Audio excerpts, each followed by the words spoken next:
slavery is probably the world's second oldest profession.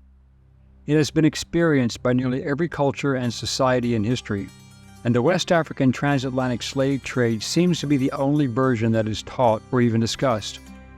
However, the East African slave trade conducted by the Muslims lasted much longer and saw more human beings sold into slavery than any other location in history, beginning in the late 8th century. It has been estimated that during this period, at least 18 million Africans were captured and sold by the Arab Muslims who dominated North and East Africa, and the practice still exists today in the shadows. One man became legendary in this business during the 19th century. Who was Tippu Tip? What was his claim to fame? How did he become so wealthy? Hello, I'm Colin Heaton, a veteran of the United States Army and Marine Corps, former history professor, book author, and welcome to this episode of Forgotten History.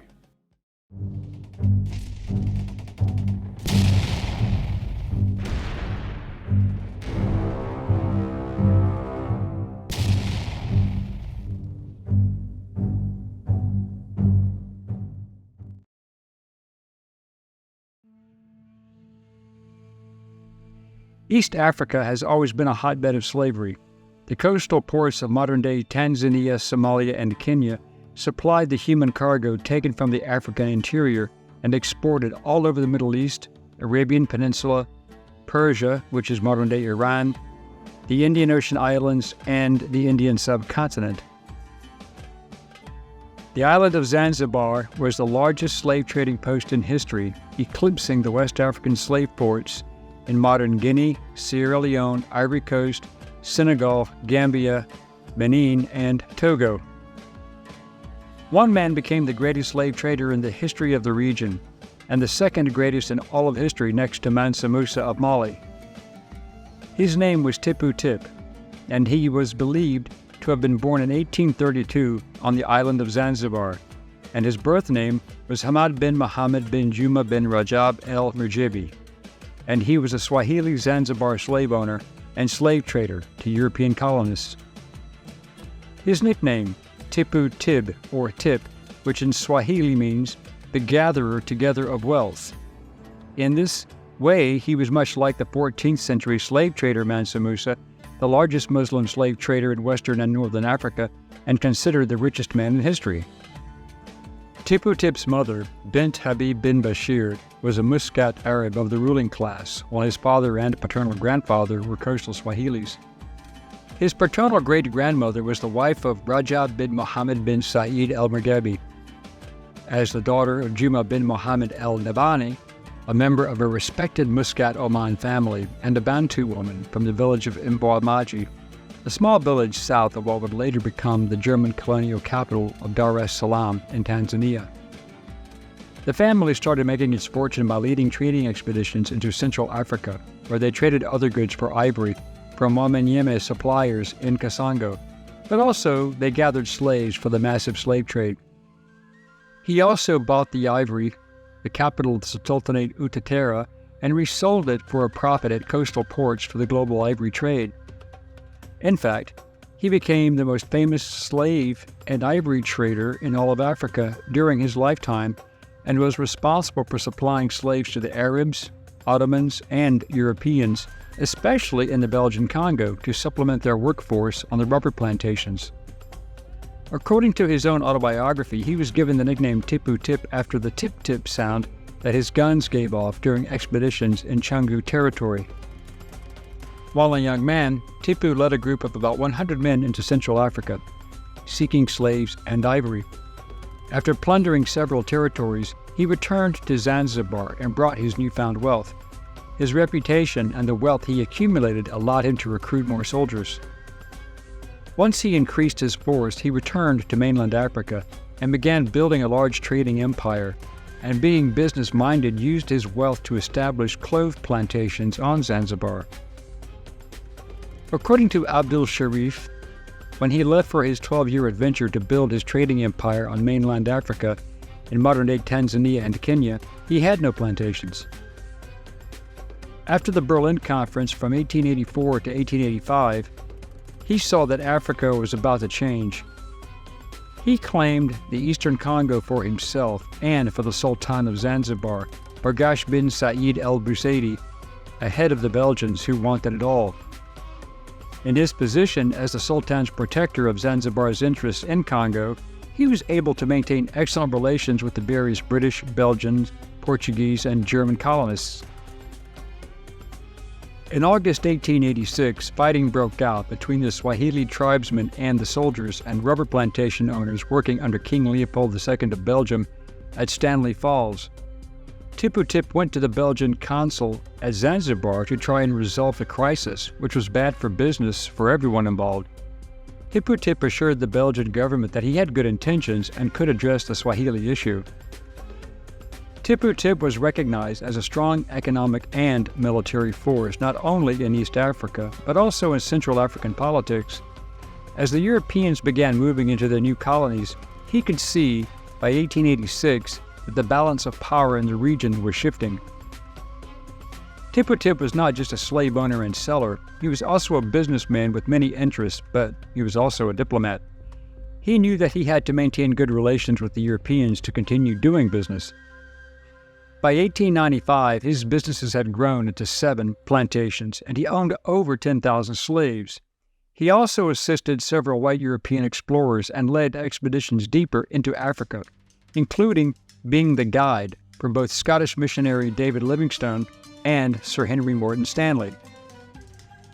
Some of Tipu's supporters saw the Europeans as a growing threat to be dealt with, not a collective to do business with. In 1886, while Tippu Tip was in Zanzibar on business, tensions exploded between his fort at Stanley Falls and the smaller fort led by Captain Walter Dean and Lieutenant Dubois in the Congo Free State. As the story goes, Tipu's men who garrisoned the Stanley Falls fort alleged that Captain Dean had stolen a slave woman from an Arab officer stationed there. Dean's defense was that the girl had fled to him after being abused by her master, and that he had only offered her refuge. Without orders, Tipu's men attacked the fort, and after a 4-day siege, the European defenders abandoned the fort after they ran out of ammunition. The situation was not well received in Leopoldville, but it was decided that the Free State would not retaliate. After all, a war would interrupt the harvesting of rubber in what was already a brutal slave labor environment, and the Belgians needed slaves and Tippu provided them. The Belgians feared that if war broke out, their local slaves already suffering abuse would join the opposing force and revolt against them. Seeing that the Belgians and the European mercenaries could be a problem, Tippu began to move more of his men into the Congo to reinforce his empire, including several Arab slave captains and some Congolese leaders, such as Mwanza Kasongo, later known as Ngango Luteta, also from a large Arab-influenced slave-trading family. Luteta himself was a Congolese leader and chieftain during the late 19th century, who, as a boy, was enslaved by the Arabs, but after winning his freedom, he became leader of the Batatela and Bakasu tribes in the Congo. During this period, Luteta and Tippu Tip had entered into a business arrangement, and estimated numbers of the slaves they jointly captured and sold range from 50,000 to over 100,000. Tippu was recommended by Stanley to be appointed as governor of the Stanley Falls district, and including that into his growing empire within the Congo Free State. This was due to the start of the Congo-Arab War in 1887. This conflict was extremely brutal, even by European standards. Although the war started as light skirmishes along the border, the heavy fighting only lasted from 1892 to 1894, and it was fought in the Congo Basin, where the Arab slavers found themselves in competition with the Belgians over the control of ivory and slaves. Then there was another problem. King Leopold II had made promises to end slavery in this area of Africa in order to obtain sanction for his Congo Free State regency during the Berlin Conference. Leopold may have had good intentions, but his force publique in requiring rubber harvesting quotas had no intention of halting the use of slaves, which were free labor.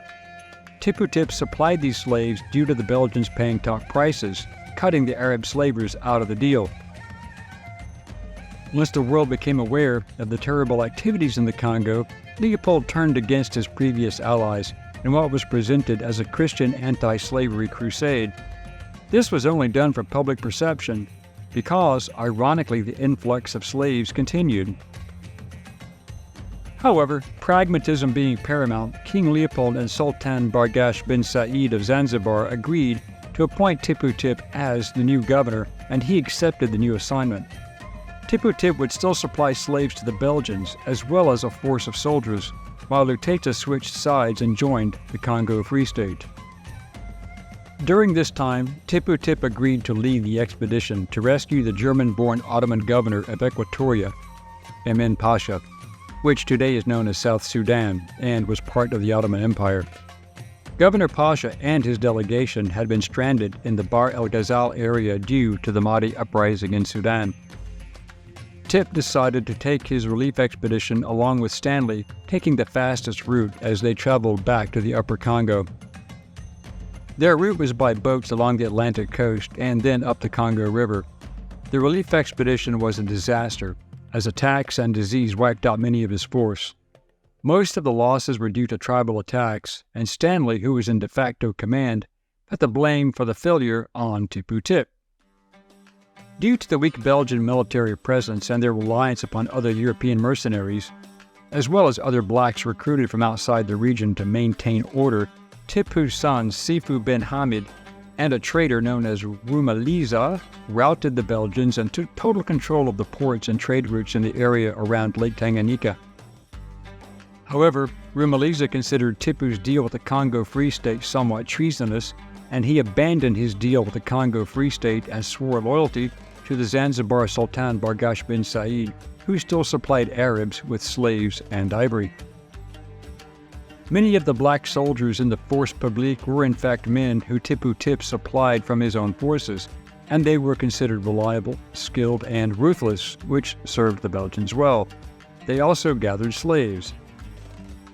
Tippu Tip returned to Zanzibar in 1890 and retired in ill health, so his son, Sefu, carried on the war to expand their holdings. While in retirement, Tippu Tip wrote his autobiography, becoming the first example of this type of literary genre in the Bantu Swahili language. Dr. Heinrich Broda, who knew him in Zanzibar, transcribed the manuscript into Roman script and into German. It was later translated into English and published in Britain in 1907. Tippu Tip, the slave trader, ivory trader, governor, and mercenary leader, died on June 13, 1905 of malaria in his home in Stone Town, Zanzibar.